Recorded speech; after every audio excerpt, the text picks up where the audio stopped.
Bom dia, ouvintes da Rádio Assunção Cearense. Bom dia, internautas do blog do Edson Silva. Estamos começando agora o nosso programa, o blog do Edson Silva, da Rádio Assunção Cearense. O senador Cid Gomes tem falado muito nos últimos dias e acaba se atropelando.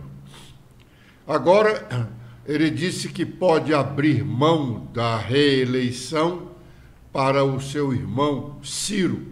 Ora, Cid disse em várias oportunidades, principalmente no ano passado, quando algumas pessoas diziam que ele deveria ser candidato a governador, ele dizia que não tem mais interesse em disputar mandato eletivo. Vou cumprir o restante do meu mandato de senador, que termina em janeiro, 31 de janeiro de 2017. E depois vou cuidar de minha vida particular, segundo ele, por estar preocupado com o futuro de sua família, mulher e filhos. Cid está plantando eucalipto na região do Baixo Acaraú. Antes, ele estava fazendo galpões para alugar a grandes empresas. Um desses galpões, talvez o maior, que ficava aqui no município de Caucaia, ele acabou vendendo por pouco mais de 10 milhões de reais em 2021 ao senador suplente Prisco Bezerra, primeiro suplente dele próprio, Cid, para quem ele chegou a tirar licença no início do mandato de senador. As restrições do deputado federal Eunício Oliveira e do deputado estadual Zezinho Albuquerque para que o governador Elmano acolha como mais um aliado o PSD de Domingos Filho está dificultando a relação com o próprio senador e ministro da Educação, o ex-governador cearense. Os dois, Eunício e Zezinho, são inimigos de Domingos Filho, ex-vice-governador do Ceará, quando era do MDB. O senador e ministro da Educação, Camilo Santana, tentou contemporizar a situação para que Domingos fizesse parte da base aliada do governador Elmano. Mas os dois, Eunício e Zezinho, estão irredutíveis. O PSD de Domingos na Assembleia, com 3 deputados estaduais, já faz parte da base aliada do governo Elmano. Há um compromisso do governador Elmano e do senador Camilo, firmado conjuntamente com todos os aliados de Elmano na campanha eleitoral do ano passado, de que os cargos do governo e os apoios políticos dos dois, Elmano e Camilo, nas eleições municipais do próximo ano, serão dados unicamente aos aliados da campanha. Quem não quiser apoiar o governo não deve ter participação do governo. Ou melhor, quem quiser apoiar o governo não deve ter participação do governo e nem o apoio deste na disputa municipal do próximo ano. O compromisso foi firmado pelo fato de, nos governos anteriores, inclusive o de Camilo, os novos aliados que tinham sido adversários da campanha eleitoral chegavam a participar das benesses governamentais em igualdade de condições ou até em melhores situações que os apoiadores de primeira hora. Para evitar a repetição disso, os apoiadores de Eumano, na eleição de 2022, exigiram o tal compromisso. O jornal Valor Econômico, em sua edição de hoje, tem uma matéria sobre o problema da articulação política do governo Lula. Stephanie. Olá, Edson, olá, internautas do blog do Edson Silva. O Valor Econômico destaca que dias após a Câmara dos Deputados impor a primeira grande derrota para o governo no plenário da Casa, lideranças de partidos que fazem parte da base aliada do governo no Congresso esperam encontrar com o presidente Luiz Inácio Lula da Silva ainda nesta semana. Na avaliação de parlamentares, o encontro deve ser marcado por cobranças mútuas. Segundo apurou o Valor, o ministro das Relações Institucionais, Alexandre Padilha, tem sido responsável por convidar líderes de legendas aliadas do Palácio do Planalto a participar de uma reunião de alinhamento. Os convidados trabalham com o cenário de que Lula participar do encontro. Nessa conversa, o próprio Padilha e o ministro da Casa Civil, Rui Costa, estarão presentes, mas a expectativa de líderes partidários é de que Lula conduza a reunião para tentar melhorar a interlocução do governo com o Congresso. A jornalistas, Padilha admitiu derrotas no Congresso, mas negou ser marinheiro de primeira viagem e sugeriu contar com o apoio de Lula para seguir nas negociações. Estou sendo advertido aqui de um erro cometido logo no primeiro comentário. O mandato do senador Cid Gomes só termina em janeiro, 31 de janeiro de 2027. E não em janeiro de 2017, como nós afirmamos aqui. Uma briga surda entre os deputados Romeu Aldigueri e de Assis Diniz, respectivamente líder do governo e líder do PT e da base aliada na Assembleia Legislativa. De Assis é do mesmo PT do governador Eumano e Romeu é da parte dissidente do PDT. Os dois, discretamente, brigam por prestígio junto à bancada governista. Do que isso vai dar, só o tempo dirá. Agora é o momento de sabermos quais as nossas manchetes. As manchetes locais e nacionais. Letícia. Olá, Edson. Olá a todos que acompanham o nosso programa desta terça-feira. Com as atualizações feitas no nosso blog hoje, temos que o Rio de Janeiro sediará a cúpula de chefes de estados do G20 em novembro de 2024, de acordo com o governador. O G20 reúne 19 países, entre eles o Brasil, além da União Europeia. Sua presidência é rotativa. A nação que preside o G20 também recebe o encontro de cúpula realizado anualmente. O Supremo Tribunal Federal forma maioria para validar decreto de Lula que vetou a redução do PIS e COFINS. Ano passado, Hamilton Mourão, então vice-presidente, havia reduzido essas alíquotas pela metade. Lula, em 1º de janeiro, revogou a medida e manteve em vigor por 60 dias. Ao determinar a suspensão dos processos e a validade do decreto de Lula, o até então ministro Ricardo Lewandowski afirmou que a medida cumpriu todos os requisitos constitucionais e que as decisões judiciais conflitantes sobre o tema permitiram que o Supremo avaliasse se o ato normativo era constitucional. O presidente da República, Lula, participa de inauguração hoje de linha de produção de aviões de caça em São Paulo.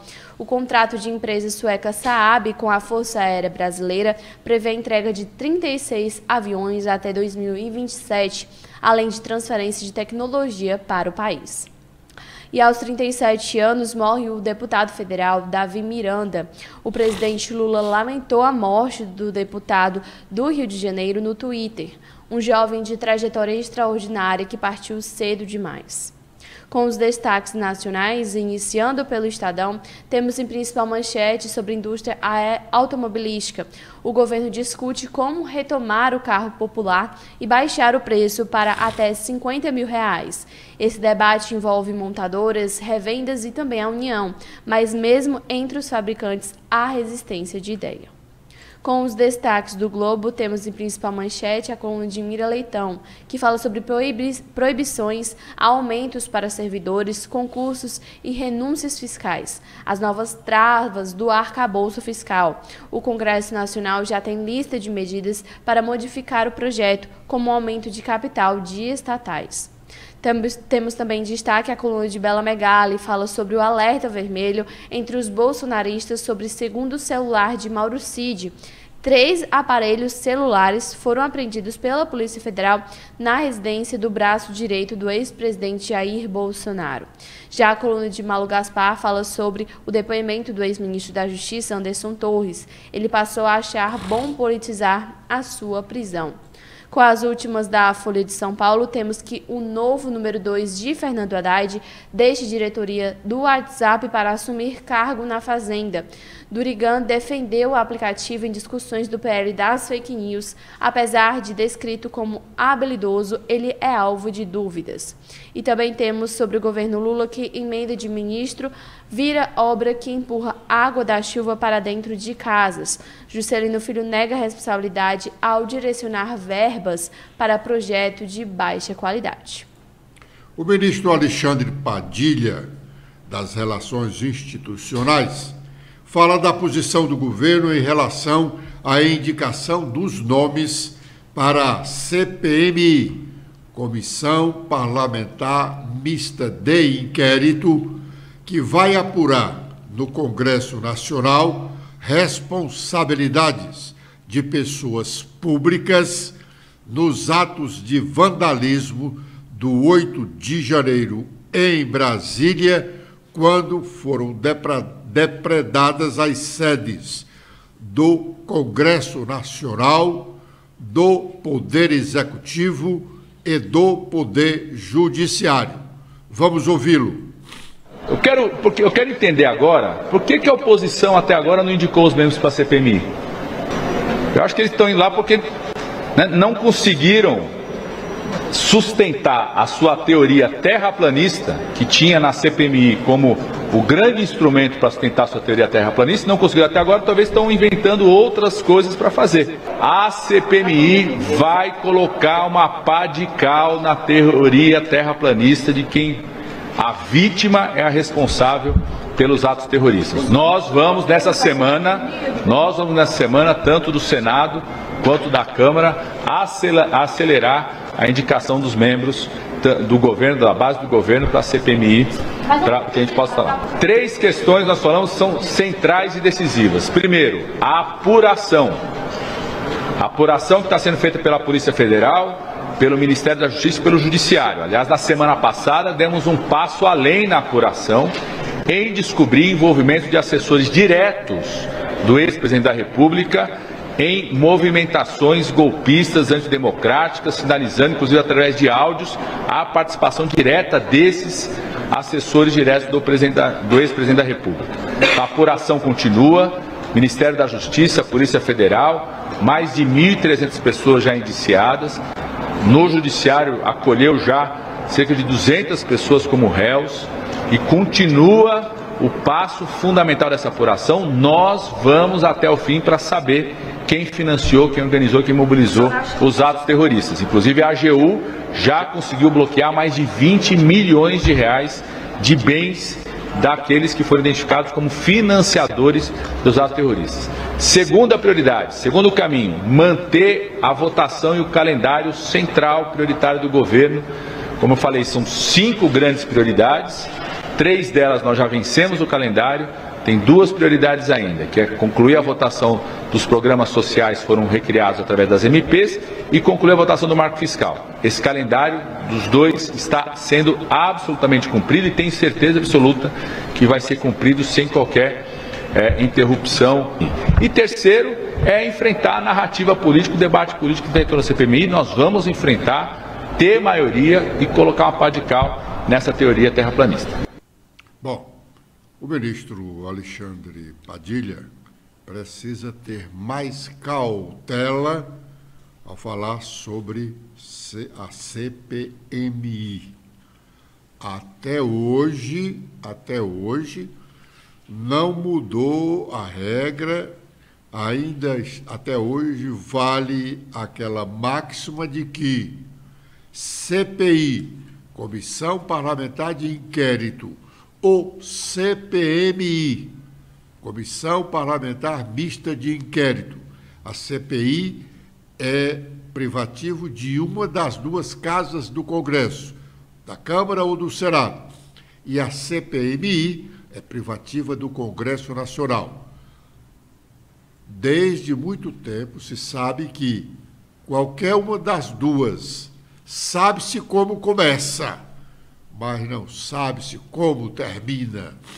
O curso de uma investigação dessa, pela sua natureza, que é eminentemente política, o curso dela é surpreendente.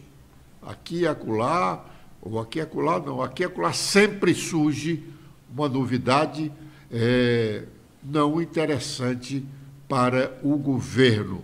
A CPI sempre é para investigar atos do governo. Do mesmo modo que o ministro Alexandre Padilha admite que a CPMI foi um tiro no pé do pessoal da direita, esse pessoal da direita pode trazer alguma complicação para o pessoal da esquerda e o próprio governo no curso da CPMI. Aliás, essa Comissão Parlamentar Mista de Inquérito vai ser instaurada por provocação de um deputado federal cearense, deputado André Fernandes. O ministro Wellington Dias destaca a iniciativa do Conselho Nacional de Justiça em garantir o primeiro documento a quem não o tem. A campanha foi iniciada nacionalmente ontem. Vamos ouvir o que diz o ministro Wellington Dias. Se temos 2.700.000 brasileiros e brasileiras das mais diferentes idades, alguns que já tiraram e por alguma razão não consta mais, não tem, não consegue mais a localização e precisa de uma segunda via. E é a partir do registro de nascimento que nascem outros documentos, o CPF, a identidade, a carteira do trabalho e tantos outros importantes documentos, o título eleitoral, enfim. Então, por esta razão, não poderia deixar o MDS e estar junto aqui nesse trabalho. A ministra Simone Tebet, do Planejamento, esteve na manhã de hoje no Senado falando sobre o orçamento da União. Atualmente, no Congresso Nacional, está em discussão o projeto de lei de diretrizes orçamentárias, base para o orçamento anual, que será votado pelo Congresso Nacional. O orçamento anual será votado pelo Congresso Nacional nos 3 últimos meses deste ano. O projeto de lei de diretrizes orçamentárias, que está em discussão no Congresso, precisa ser votado até o início do recesso parlamentar de meio do ano. É porque, depois da sua aprovação, os técnicos do governo começam a trabalhar no orçamento anual, que será votado nos 3 primeiros meses, ou melhor, nos 3 últimos meses do ano, porque ele passa a vigorar o orçamento anual a partir do dia 1º de janeiro do próximo ano. Repetido, o relator do projeto de lei de diretrizes orçamentárias é o cearense deputado federal Danilo Forte. Ele é que está fazendo o relato desta matéria. O orçamento anual, que será votado a partir de outubro, será o primeiro do governo Lula, que hoje está administrando o país com o orçamento feito no governo do ex-presidente Jair Bolsonaro. Vamos ouvir o que diz a ministra Simone Tebet. É que o Brasil hoje tem um déficit fiscal e social imenso. Nós saímos da pandemia com 700 mil mortos e muito mais empobrecidos. O mundo saiu empobrecido. São 33 milhões de brasileiros, voltamos para o mapa da fome. Eu trago apenas 3 números entre tantos números para não começarmos o dia mal, né? São 33 milhões de pessoas passando fome no Brasil, 40 milhões com algum tipo de insuficiência alimentar, de alguma forma não tem as 3 refeições do dia, pula uma ou guarda o almoço para sobrar para o jantar para não dormir com fome. Dentro desse cenário, nós ainda temos um cenário tão caótico quanto que as últimas informações que temos, inclusive pelo IBGE e estudos pelo IPEA, mais ou menos 43 a 45% dos nossos jovens não têm proficiência em matemática, em leitura e, salvo engano, em ciências. Então, diante de tudo isso, nós temos um Brasil para transformar. O que se agrava é que nós não temos planejamento. O Brasil não tem cultura do planejamento. Sem planejamento, nós cobramos muito impostos e cobramos mal. E gastamos muito dinheiro público e gastamos mal. Diante desse cenário, nesses últimos 4 anos, em função de toda essa desordem, fruto da pandemia, mas a desordem de não termos planejamento, começamos, e o Congresso Nacional, nesses 8 anos, eu sou testemunha disso, procurou fazer o que era possível, mas nós acabamos tendo que fazer puxadinhos. Diante de lobbies legítimos de setores produtivos, nós tivemos que construir uma colcha de retalhos. E faltou, diante desse cenário, começou a se faltar recursos para muita coisa essencial.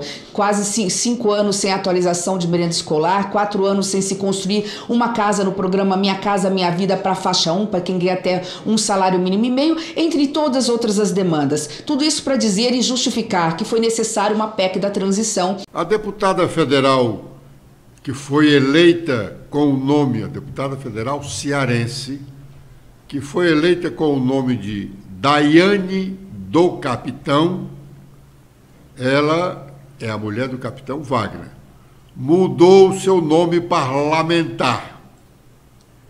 Deixou de ser Daiane do Capitão, lá na Câmara dos Deputados, para ser Daiane Bittencourt.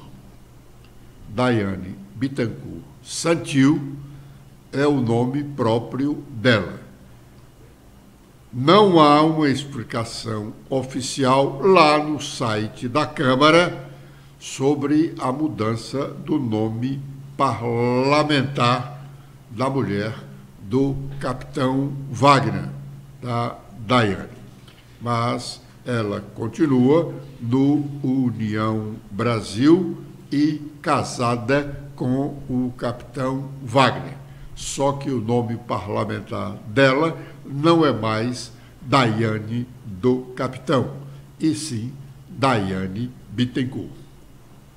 Bom, ontem nós falamos da preocupação do pessoal ligado ao ex-presidente Jair Bolsonaro com as prisões das pessoas muito próximas a ele enquanto presidente da República, a partir do ex-ministro da Justiça, o Anderson Torres, que ontem prestou mais um depoimento na Polícia Federal.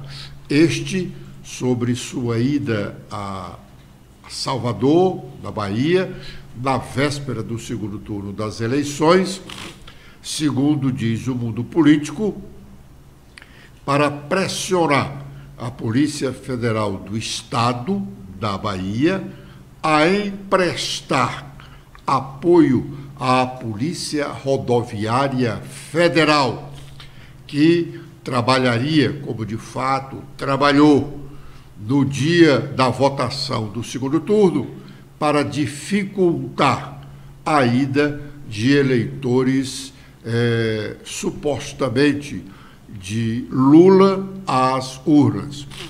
A Polícia Federal fez esse trabalho e foi coibida no meio do dia por uma decisão do ministro Alexandre de Moraes, presidente do Tribunal Superior Eleitoral. O outro preso que gera preocupação para o futuro do ex-presidente Bolsonaro é o tenente-coronel Mauro Cid. O tenente-coronel Mauro Cid era o ajudante de ordens do ex-presidente Jair Bolsonaro. Ajudante de ordem sabe tudo da vida do chefe, sabe mais do que os seus familiares. E aqui nós podemos dizer que sabe mais até do que a própria mulher do chefe do executivo, pois ele está mais tempo colado com o chefe do executivo do que qualquer outra pessoa da sua família. É ele que faz e recebe as ligações para o chefe do executivo.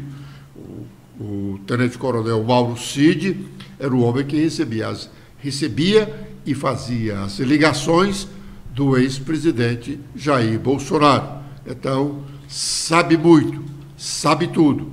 E a preocupação é de que ele fale o que sabe. Ou que a Polícia Federal, como já conseguiu, tenha informações não muito interessantes para Bolsonaro através dos telefones que foram apreendidos, que eram usados pelo tenente-coronel Mauro Cid. Com esta informação e comentário, nós estamos encerrando o nosso programa de hoje, agradecendo a honrosa audiência dos ouvintes da Rádio Assunção Cearense e internautas do blog do Edson Silva. Letícia. Eu também faço meus agradecimentos a todos que acompanharam o nosso programa de hoje. Vocês podem ver mais notícias apontando a câmera do celular de vocês para este QR Code. Espero revê-los no nosso programa de amanhã. Até lá!